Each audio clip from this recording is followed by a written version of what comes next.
अभी जम्मू कश्मीर से आ रहा हूं और केवल यहां की सभा के लिए आया हूं, अन्यथा मेरे और भी कार्यक्रम थे। मैंने कहा नहीं, मैं जाऊंगा सरधना में, मैं इस बार जरूर जाऊंगा, 24 में मैं जरूर जाऊंगा। और बहनों भाइयों, मैं इसीलिए आया हूं आपसे कहने के लिए, जो लोग गुमराह कर रहे हैं उनके गुमराह में आने की आवश्यकता नहीं। ये लोग कभी नहीं आएंगे। फिर जाति के सौदागर उपयोग करेंगे, बाद में सौदेबाजी करके गायब हो जाएंगे। हमें किसी भी ऐसे व्यक्ति के बहकावे में नहीं आना है जिससे हमारा राष्ट्र धर्म खतरे में आए। याद रखना, इस देश के राष्ट्र धर्म को हमेशा खतरा जब भी आया है, इन्हीं लोगों के कारण आया है जिन्होंने जातीयता के आधार पर समाज के सामाजिक ताने बाने को छिन्न भिन्न किया है, हमेशा छिन्न भिन्न किया है। और बहनों और भाइयों, मैं आपको इस बात के लिए आश्वस्त करता हूं कि कोई माय के लाल बाल बांका नहीं कर सकता है। सुरक्षा की इतनी पुख्ता व्यवस्था हमने की है यूपी के अंदर। आज आप देखते होंगे बड़े बड़े दुर्दांत माफिया और अपराधी किस कदर उनकी दुर्गति हो रही है। आप देख रहे होंगे, जिनके नाम से ही लोग कर्फ्यू जैसा माहौल होता था, आज उनकी दुर्गति क्या है, हर व्यक्ति देख रहा है।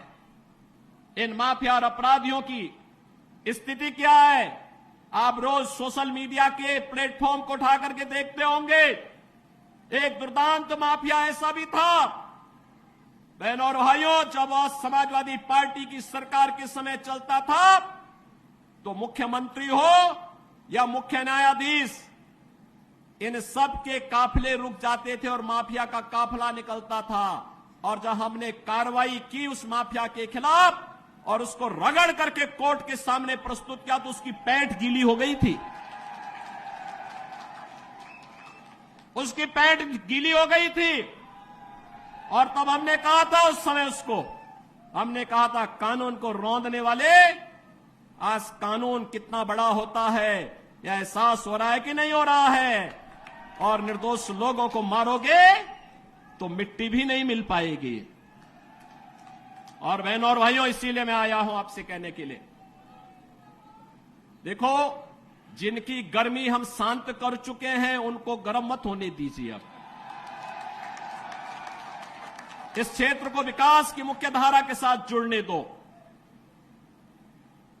उनकी सबकी गर्मी शांत हो गई है, वे गए काम से।